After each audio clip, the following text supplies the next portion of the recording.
जय हिंद, जय भारत। नमस्कार बच्चों, कैसे हो? मैं संजय चौहान आपके अपने परिवार में स्वागत करता हूं, डिस्कवरी सर्किल में स्वागत करता हूं आपका। और आज की क्लास हिंदी की देशज और विदेशज शब्दों के साथ, देशज और विदेशज, देशज और विदेशज शब्दों के साथ। देशज शब्द क्या होते हैं और विदेशज शब्द क्या होते हैं? देशज जो देश में जन्मे हो, विदेशज जो विदेश में जन्मे हो। हमारी हिंदी जो भाषा है बच्चों, वो बहुत समृद्ध भाषा है। इसमें न केवल तत्सम तद्भव शब्द हैं, बल्कि इसमें देशज और विदेशज शब्दों की भी बहुत भरमार है बच्चों। देशज और किसकी? विदेशज की। देशज शब्द वे होते हैं जिन शब्दों की उत्पत्ति के बारे में नहीं पता होता, यानी ऐसे शब्द जो किसी दूसरी भाषा में नहीं मिलते, केवल हमारी अपनी हिंदी में ही मिलते हैं, उन्हें देशज बोलते हैं। अन्य भाषाओं में भी शब्द ऐसे होते होंगे, जैसे माने हम कहें चाइनीज भाषा है, तो चाइनीज में कुछ शब्द ऐसे होंगे जो केवल चीन में ही मिलते होंगे, जो दूसरी भाषाओं में नहीं मिलते होंगे। अरबी है, फारसी है, कुछ इनके शब्द ऐसे होंगे जो अरबी फारसी में ही मिलते होंगे, वो हमारी हिंदी में नहीं मिलते, किसी अन्य भाषा में नहीं मिलते, तो वहां के देशज हैं। हमारे देशज कौन से हैं? जो हमारे देश में ही मिलते हैं। इनका संस्कृत से यानी तत्सम से कोई संबंध नहीं है, इनका अरबी फारसी से कोई संबंध नहीं है। तो ये शब्द कौन से हैं? देशज शब्द हैं। आज की वीडियो बहुत अच्छी होने वाली है, बहुत फायदा पहुंचाएगी आपको, सभी एग्जाम के लिए फायदेमंद होगी, है ना। इसमें मैंने आपको बहुत सारे जो इंपॉर्टेंट है देशज शब्द के बारे में और बहुत सारे विदेशज शब्दों के बारे में बताया है। देशज की परिभाषा मैंने आपको बताई दी। जिन शब्दों की उत्पत्ति के बारे में नहीं पता होता उन्हें देशज कहते हैं, और ऐसे शब्द किसी अन्य दूसरी भाषा में नहीं मिलते, उन्हें क्या कहते हैं? देशज कहते हैं। जो शब्द विदेशी भाषाओं में मिलते और हिंदी में अपना लिए गए, उन्हें विदेशज बोलते हैं। विदेशज शब्द कई प्रकार, कई भाषाओं से लिए गए हैं, जैसे अरबी से लिए गए, फारसी से लिए गए, तुर्की से आए, पुर्तगाली है, अंग्रेजी है, जापानी शब्द भी है ना। अलग अलग भाषाओं से हमने अलग अलग शब्द लिए हैं, ये हमारी हिंदी में शामिल हो गए। 1000 साल तक सल्तनत काल और मुगल काल का राज रहा। 1206 में सल्तनत काल की स्थापना से लेकर और अंग्रेजों के काल तक फारसी भारत की राजकाज की भाषा बनी रही। तो राजकाज के जितने भी शब्द हैं बच्चों, वो अधिकतर फारसी के हैं।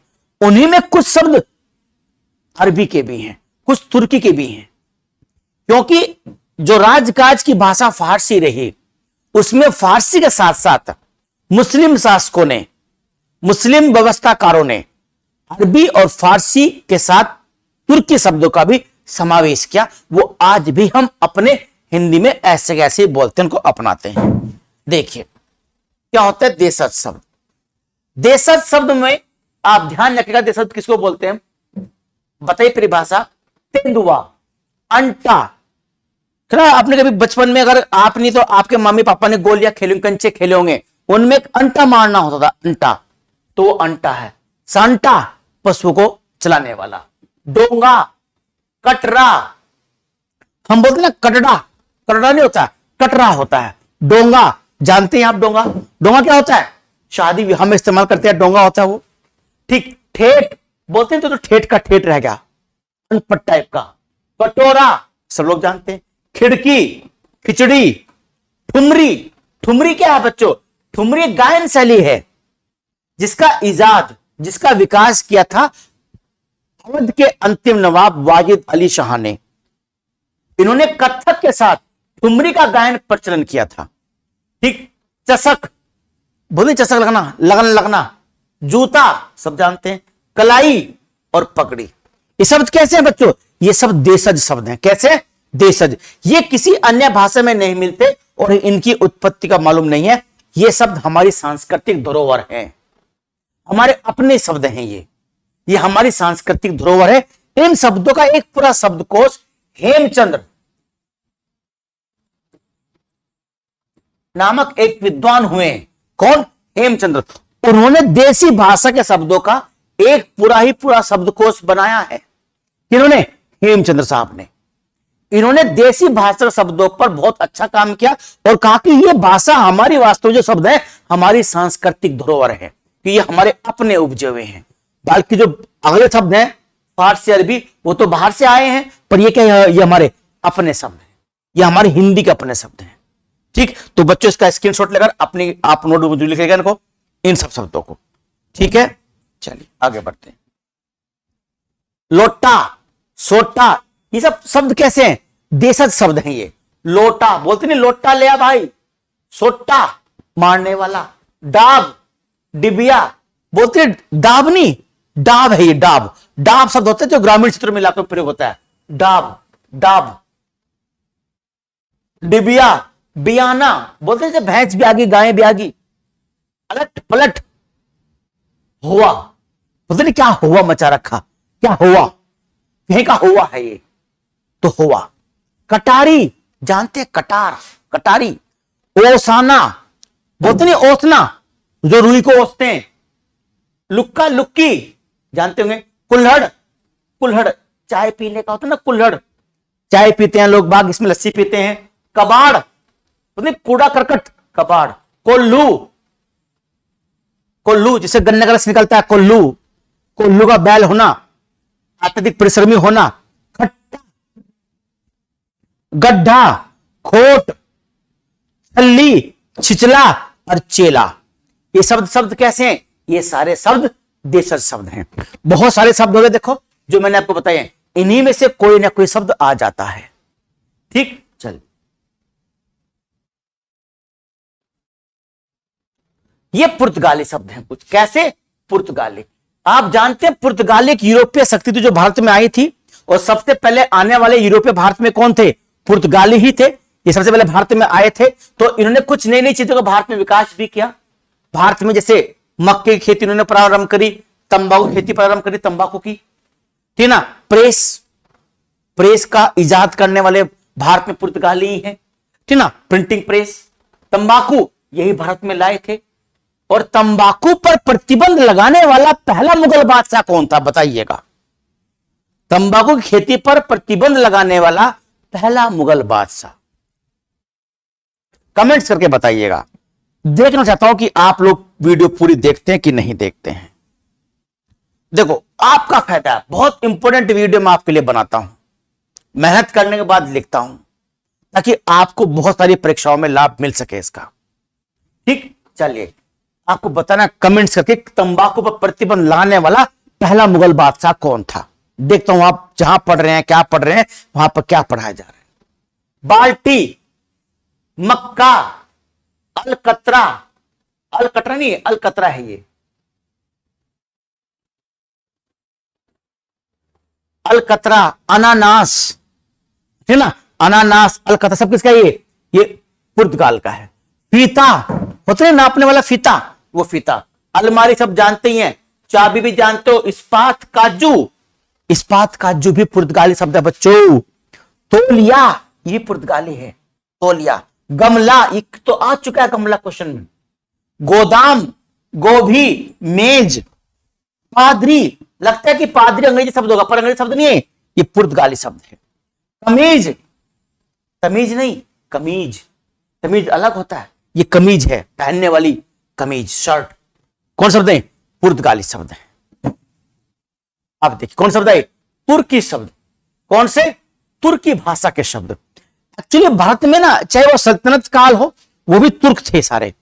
दास थे ना, जैसे दास वंश, गुलाम वंश था, सब तुर्क थे। खिलजी भी एक प्रकार के तुर्क ही थे, पर खिलजी दूसरे जनजाति के तुर्क थे। ये सब कौन? ये तुर्क। तो तुर्की शब्दों का बहुत प्रयोग भी हमारी हिंदी भाषा में मिलता है।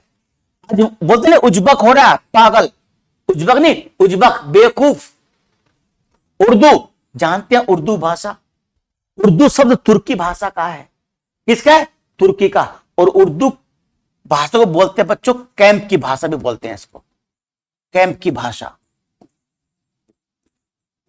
कैंप की भाषा किसे बोलते हैं? उर्दू को बोलते हैं। कालीन बिछाने वाला। कैंची सब जानते हैं। कुली भी जानते हो आप। चेचक बीमारी है। चमचा, तोप, तलाश और लाश, तलाश और लाश। दोनों किसके हैं? तलाश और लाश, ये दोनों बच्चों तुर्की शब्द हैं। बेगम, मुगल, बेगम, मुगल, ये भी तुर्की शब्द है। तमगा, बोले तमगा लगा दिया। लफंगा, आवारा। और दरोगा, दरोगा जी, दरोगा पूरा जा चुका है। दरोगा शब्द किसका है? तुर्की का है। इसमें कई शब्द आ चुके हैं, लाश भी आ चुका है, दरोगा भी आ चुका है, तोप भी आ चुका है ना। और ये तो आप चेचक, चेचक की बीमारी होती है ना, वही चेचक है। ये भाषा किसका है? तुर्की भाषा का शब्द है चेचक। मुगल, बेगम, इन शब्दों के लिए हिंदी में अलग शब्द हैं जो संस्कृत से आए हैं, वो तत्सम शब्द हैं। बाकी हिंदी में सबका इस्तेमाल करते नहीं करते हैं, पर किस भाषा के? ये तुर्की भाषा के। ठीक, चलिए नेक्स्ट। अरबी भाषा के शब्द, किसके? अरबी भाषा। अरबी बच्चों, अरबी भाषा अरब की है, बोलते हैं अरब कंट्री, ये वहां बोली जाती है अरबी भाषा। अरबी में बहुत सारे शब्द हमारे यहां आए हैं। अमीर, इसको भी आप जानते हो। आदमी, इस्तीफा, इलाज, औसत, मैथ में बहुत औसत निकालते हो। औरत, नारी नहीं, केवल औरत। कसरत, क्या करना? कसरत करना, वर्जिश करना, एक्सरसाइज करना। खत, चिट्ठी, यानी वो। दौलत, धन, जानते हैं आप। हवालात, वकील शब्द अरबी भाषा का है। किसका है? अरबी का। हैजा, हैजा भी कैसा है? अरबी का है। शराब, मौलवी। ठीक, मौसम, मानसून और मुहावरा, ये तीनों हमेशा पूछता है। मौसम, मानसून और मुहावरा, है ना, ये किसके हैं? ये अरबी के हैं। नगद, नगद हम बोलते हैं नगद दे दे, नगद होता है, दे आता है। तमाशा, जहाज, जलसा, जहाज, जलसा और कुर्सी, किसके हैं? ये सब अरबी के हैं। किसके? अरबी के, याद रखेगा। चलिए, फारसी शब्द, ये शब्द ज्यादा है हिंदी में। ये शब्द क्या है? ज्यादा है, कि फारसी भाषा राजकाज की भाषा रही लंबे समय तक, तो इसलिए इन शब्दों का प्रयोग बहुत ज्यादा हुआ है। सरकार, जानते हो सरकार, है ना, धना। मध्यकाल में जिले की संज्ञा सरकार होती थी, है ना। मध्यकाल पढ़ा होगा आपने, अगर जहां भी कहीं भी पढ़ा है, तो सरकार किसको बोलते थे? जिले को सरकार बोलते थे, जिले को सरकार। और यहीं का अधिकार था सिकदर। प्राचीन काल में जिले को विषय या आहर भी कहा जाता था, आहर या विषय। मध्यकाल में क्या बन गई? सरकार बन गया जिला। सितार, जानती हैं, सितारा, शादी, लगाम, मरहम, मुर्गा, मजा, मुर्दा। देखिए, ये मुर्दा है, लाश अलग होगी, मुर्दा अलग हो गया, ठीक ना। हम बोलते हैं पार्थिव शरीर, ये तत्सम का है। पार्थिव मतलब पृथ्वी से बना हुआ शरीर।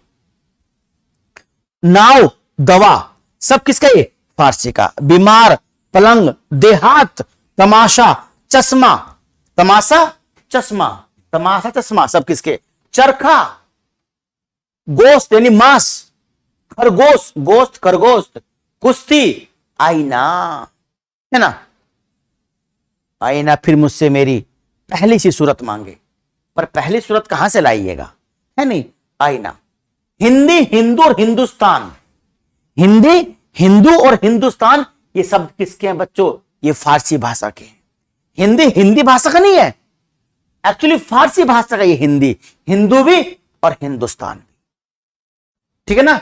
पटवारी, ये भी हिंदी का। पटवारी का विकास हुआ था शेर शाह सूरी के समय, उसने पट्टा देना प्रारंभ किया था, उस पट्टे से पटवारी बना है। चलिए, ये हो गया आपका।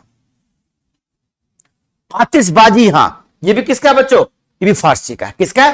फारसी का। ये इंपोर्टेंट शब्द थे, अगर आप ये भी आप पढ़ लोगे तो एग्जाम में गलत होने के चांस बहुत कम होंगे, ठीक है ना। ये देशज और विदेशज शब्दों का एक समूह था जो मैंने आपके सामने पेश किया है। उम्मीद करता हूं आप सभी इसको सही से पढ़ोगे, 2-3 बार रटने की जरूरत। देखो, इन शब्दों को रटने का कोई तरीका नहीं है, कोई कंसेप्ट नहीं है। बस एक चीज याद रखेगा आप, कि जिन शब्दों में ना, जैसे कै, जय, कै, ख ग, कै ख जय फै, ये 5 शब्द अगर किसी में आए हैं और बिंदी लगी हुई है, क्या लगी हुई? बिंदी से ना, ये लिखा हुआ खन्ना, खन्ना, ये फारसी का है। किसका? फारसी का खन्ना। कहीं अगर खान लिखा हुआ है केवल, या खाना लिखा हुआ है केवल, ये खाना लिखा हुआ है, ये हिंदी का शब्द है, ठीक ना। खन्ना ये बिंदी से बदल गया, ये फारसी शब्द है। कहीं अगर बिंदी लगी हुई है तो शब्द फारसी होगा। जैसे गज, एक गज ये लिखा हुआ, एक गज कौन सा है? एक गज ये, अगर ये वाला गज है तो फारसी का, क्योंकि गज है, ये गज नापने वाला गज, और ये गज ठीक है। ये बिंदी आ गई ना आपकी, ये फारसी बन गया, क्योंकि ये फारसी से आगत वर्ण है, ये फारसी से आए हुए आगत 5 वर्ण हैं जो हिंदी में आए हैं। अगर किस शब्द में ये आते तो फारसी होगा ही होगा वो शब्द, तो बस बाकी कोई तरीका का नहीं है, रटने ही पड़ेंगे, रटना भी नहीं है, 2 4 5 बार पढ़ लीजिए बस एक बार निगाहों से, वहां आपको पता चल जाएगा कि तुर्की शब्द कौन सा है और अरबी कौन सा है, फारसी कौन सा है। ठीक है बच्चों, आने वाले एग्जाम में जो शब्द रचना है ये बहुत इंपॉर्टेंट होने वाली है, विशेषकर लेखपाल के एग्जाम में तो इससे क्वेश्चन आना तय है, 100% क्वेश्चन इससे आएगा लेखपाल के एग्जाम में, कि लेखपाल के एग्जाम में थोड़ा कम सिलेबस है हिंदी का, बाकी चीजें उसमें नहीं है, जैसे हिंदी साहित्य का इतिहास है, वर्णमाला है ना, इसमें नहीं है, लेकिन उसमें जो शब्द रचना है ये बहुत अच्छी दे रखी है, तो शब्द रचना अवश्य आएगी और बहुत स्ट्रॉन्ग, बहुत अच्छी तरीके की आएगी, तो आप उसको पढ़िए जरूर, जो मैं आपको पढ़ा रहा हूं वीडियो में देखिए ध्यान से, नोट्स बनाइए उसके। ये 30वीं वीडियो है हमारी हिंदी की, कौन सी? 30वीं वीडियो है ये, 30, ठीक ना। इसके बाद 31, 32, 33, 50 में कहता ना आपको, कम से कम 55-56 वीडियो बनेंगे हिंदी की, हिंदी आपकी पूरी कवर हो जाएगी, और ध्यान रखिए कभी आपकी हिंदी गलत नहीं होगी। ठीक है, चलिए, जय हिंद, जय भारत।